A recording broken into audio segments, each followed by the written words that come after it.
What's up guys, and welcome to today's video. Today we are going to be talking about the best Halo Infinite settings that you need to apply today. There are the settings that I use that I have found the greatest success in, and trust me, whenever you use these settings that I'm about to show you today, you will no doubt get better at Halo. So yeah, let's get right into it. You're not gonna want to miss this one. If you play on PC, then I would recommend watching a PC video on the settings. Now, some of them might apply to the PC. However, if you don't play with controller, I really wouldn't recommend this video. Alright, so taking a look at our settings for the controller, I literally have everything on default. If you are used to playing the older Halo games, like if you've played them for a while and you've never played Halo Infinite, I would say maybe even change the buttons to be more like the Halo game you are best at, like the older ones. But for me, I just have them all on default, and that's what I play best with. Now going over to video, you definitely want to have field of view 120.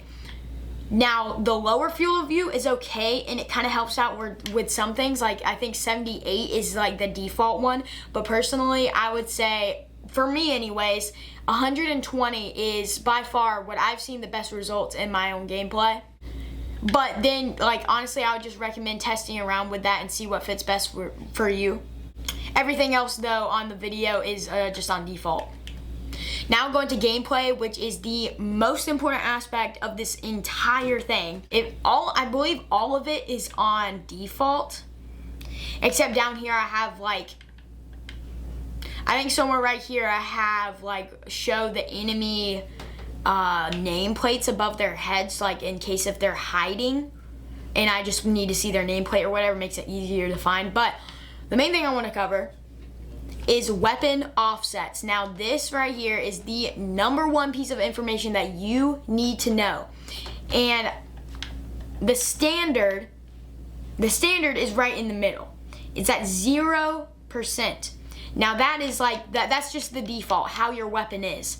Now this will change, this will offset your weapon a bit. If you move it, if you go in the -%, so like -6 or whatever, then that means your weapon will move more to the center of the screen. If you move it to the right, your weapon will actually move towards the right of the screen.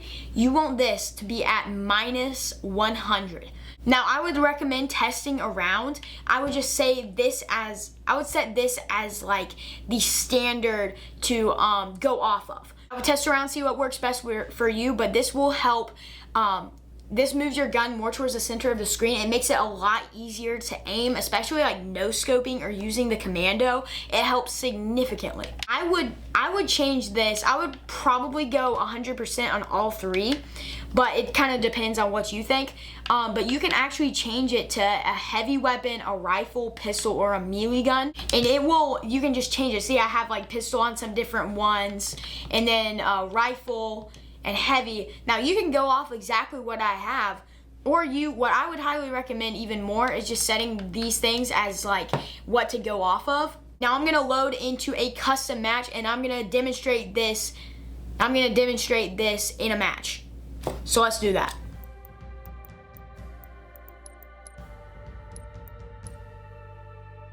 Alright guys, so we are loading into a custom round. We've had some problems with the internet, but we are back, and I'm going to show you what I mean about the weapon offset. So let's take a look at that. Our demonstration will be the assault rifle and the S7 sniper. First, I'm going to swap to the S7, and we're going to look at this. So let me go back over to gameplay. Now check this out. This is what I have right now. And look at it compared to the default. The default one is you can kind of see the weapon moving to the right a little bit. It's very subtle, but now if we move it all the way, it starts moving at a rapid pace. So, as you can see, it's way over to the right. Now, I personally think if you have it towards the left, it improves your sniping drastically, in my opinion. Because it's kind of more towards the center, and that allows for much easier sniping, because your opponent is going to be, right in front of you. If your sniper is more towards the center, it'll help with your sniping drastically. I've also got the assault rifle in the same way, as you can see. Now let's see if we can get a cool snipe. I think, yeah, there's bots.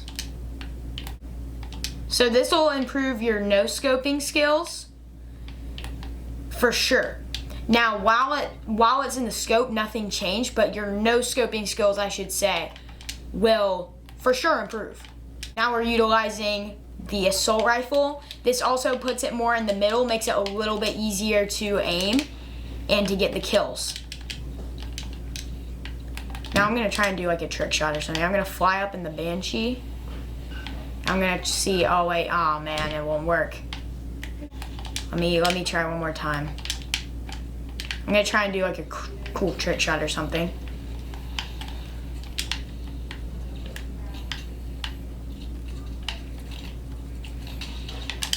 Okay, we actually got the no scope, so that was actually not bad. So see what I mean?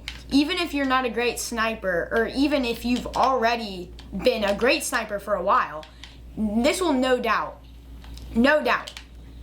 improve how you snipe. Now I'm gonna show you what I mean by the field of view.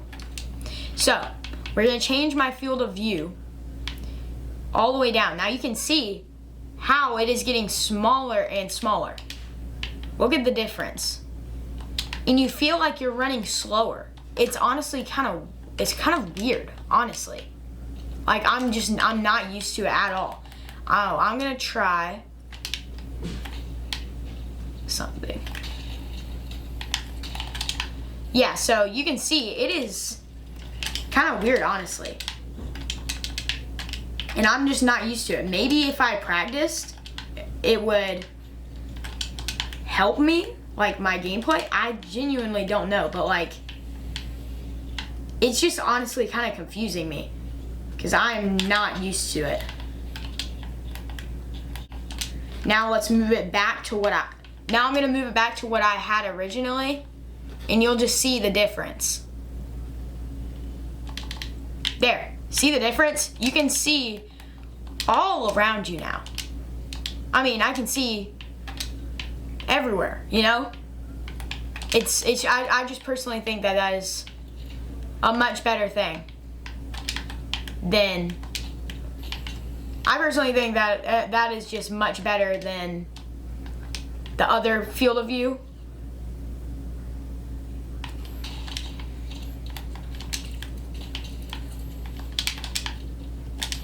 Oh, that was actually really clean.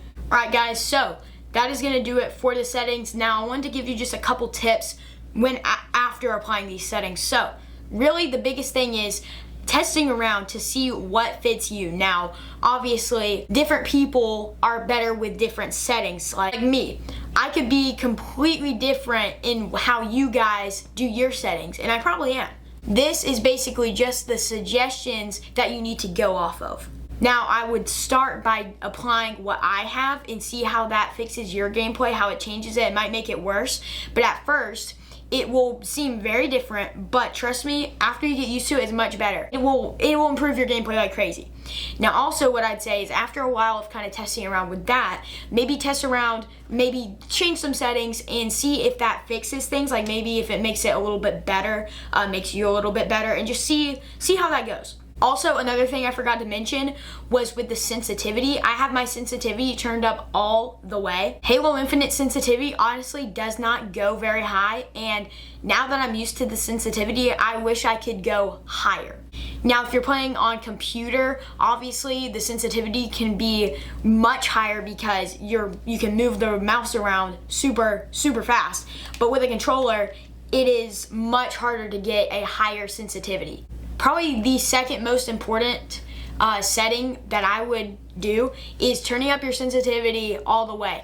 Or you can turn it up a little ways and get used to that and just keep notching it up. Every time you start getting like more improving with that sensitivity at higher, just move it up. Whenever you get used to it, let's say you move up your sensitivity right after watching this video and it takes you a little while to get used to it, but as soon But as soon as you get like used to that sensitivity, keep bumping it up, because trust me, sensitivity is huge. It helps your gameplay like crazy. Me and my cousins play Fortnite quite a bit, and so he asked me what my sensitivity was, and one of the tips that I gave him was that he needs to put his sensitivity much higher, because I think he either had like the default sensitivity or even like maybe just a little higher.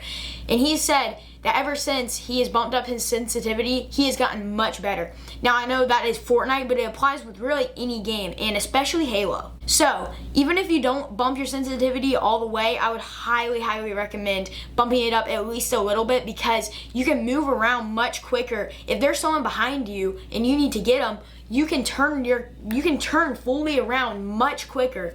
But trust me, sensitivity is a huge part in improving your skill in Halo. I also have a full video that you can watch right after this, should be at the end screen, of how to improve your gameplay at Halo Infinite. I plan on making an updated version of that video just to be a little higher quality, and maybe even give some tips that I might have forgotten to mention, or tips that I have learned since making that video. So you don't want to miss that one. But that's going to do it for this one. If you haven't already, hit the subscribe button down below.